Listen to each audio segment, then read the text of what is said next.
Vous écoutez Europe 1, il est 9h30, le journal des médias avec Thomas Joubert. Bonjour Thomas. Bonjour, à la une ce matin, les vraies raisons du départ de Grégoire Lyonnais de Danse avec les stars. Laurence Boccolini très remontée contre l'équipe de Cyril Hanouna et Johnny Hallyday tacle les télécrochets. Et on commence donc avec ce coup de théâtre dans Danse avec les stars. Grégoire Lyonnais, le partenaire de Nathalie Péchala, a annoncé son départ de l'émission hier pour raisons personnelles. Alors je vous en dis plus dans un instant, mais d'abord écoutez l'annonce faite par le danseur à Nathalie Péchala. La vidéo a été mise en ligne hier sur le site de TF1. Pour des raisons personnelles, je ne peux pas continuer l'aventure. Et c'est pour ça que j'ai pris la décision de passer le relais à mon ami Christophe. Christophe, c'est, je considère, un des meilleurs danseurs de l'émission. Et il va assurer, et vous allez aller au bout. Et je vais, dans la mesure du possible, venir vous soutenir, vous aider un maximum. Mais ça va Voilà, mais ça va. Ça va. Ça va. Et ça va aller, ça va être top. Et Christophe, il est super. Je suis le témoin de son mariage. C'est un très très bon ami à moi. J'ai une confiance entière en vous deux. Parce que je sais que vous pouvez aller au bout. Alors ça c'est la version officielle, mais il y a une autre version qu'on a découverte. Selon nos informations, le problème serait en fait avant tout lié à la jalousie excessive de sa compagne dans la vie, la chanteuse Alizée. D'après des sources internes à la production, depuis le début du programme, la chanteuse était à l'affût des moindres faits et gestes de son compagnon et lui mettait, je cite, une pression de fou. En clair, elle ne supportait plus de voir Grégoire danser avec Nathalie Péchala.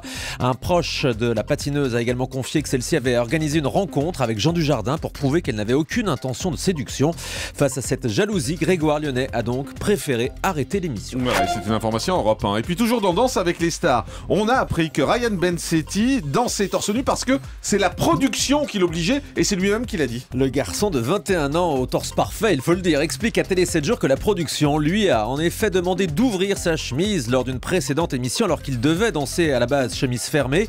Pour sa prestation sur Bollywood, sa tenue laissait également voir son torse nu, tout comme dans sa prestation de la semaine dernière sur une danse contemporaine avec Fovoto, une prestation très chaude d'ailleurs qui a été beaucoup commentée sur les réseaux sociaux. Voilà, c'est un peu pareil ici, hein, nous Thomas, nous on vous oblige à venir faire cette chronique, mais habillé. Habillé, c'est ça. Laurence Boccolini en colère contre Touche pas à mon poste. Hier soir, dans l'émission de Cyril Hanouna, une longue séquence était consacrée à la petite baisse d'audience de Money Drop sur les ménagères depuis quelques jours, ce qui n'a pas manqué de faire réagir Laurence Boccolini sur son compte Twitter avec des messages assez violents.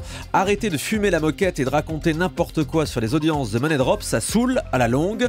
Franchement, je me fiche de l'avis des figurants de TPMP. Money Drop est face à eux et tout est bon pour dézinguer. Et puis à quelqu'un qui lui demandait de ne jamais aller dans Touche pas à mon poste, l'animatrice répond: je ne vais jamais au dîner de cons. Enfin, Nabila qui lui a reproché ses tenues vestimentaires, Laurence Boccolini répond: au moins moi je suis habillé. Ça c'est pas drôle. faux, oui. Johnny Hallyday tacle les émissions de télé-réalité musicale. Dans une interview à Télérama, le chanteur estime que ces émissions, je cite, sont terribles. En leur faisant croire aux étoiles, en réalité on casse le rêve des candidats. Ça dure 1 an au mieux, après c'est fini. Johnny est aussi très cruel sur le bilan de ces émissions. Depuis le temps, il y en a beaucoup qui ont gagné, mais où ils sont? Il sauve tout de même Julien Doré qui a écrit un titre pour lui. Lui est plus malin que les autres, dit-il. Il a participé à des émissions. Il a participé à de nombreuses émissions, Star Academy, à chaque fois il soutenait des candidats, ou même à la finale de The Voice, on s'en souvient. Bon, lui a dû oublier. Canal Plus prépare une spéciale de Salut les Terriens pour les 30 ans de la chaîne. Le samedi 8 novembre à 19h05, l'émission de Thierry Ardisson se projettera dans le futur avec un Salut les Terriens version 2044, c'est-à-dire 30 ans plus tard. Thierry Ardisson a donc 95 ans, on le verra se déplacer en fauteuil roulant. Son robot, Jean-Mi, lui aura piqué sa place de présentateur. Kev Adams, Ariel Dombal et Stéphane Guillon ont également accepté de se prêter au jeu de ce voyage dans le futur.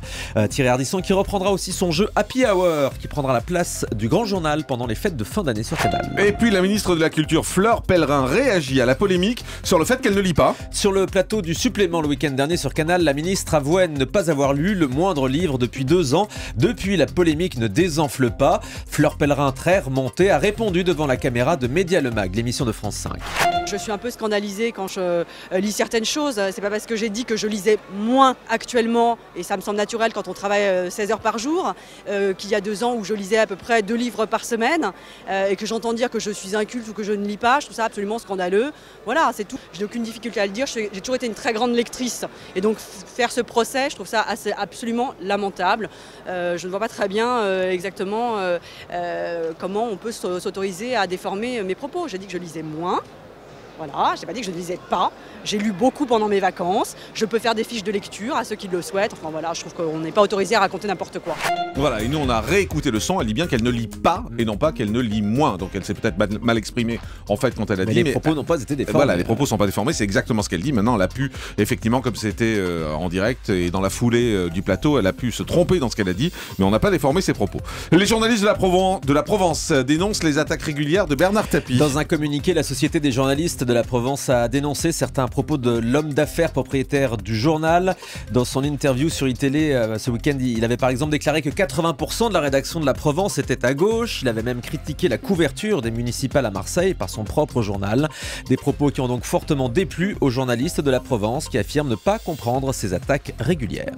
Et puis une actrice de la série House of Cards est décédée. Elizabeth Normand, qui incarnait la secrétaire dévouée du personnage Frank Underwood, est morte à l'âge de 61 ans.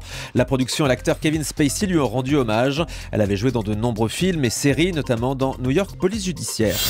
Et on termine avec le chiffre du jour. 34%, c'est la part de la chaîne Gulli qui était détenue jusqu'à présent par France Télé, qui vient d'être rachetée par le groupe Lagardère. La finalisation de cette acquisition a eu lieu hier.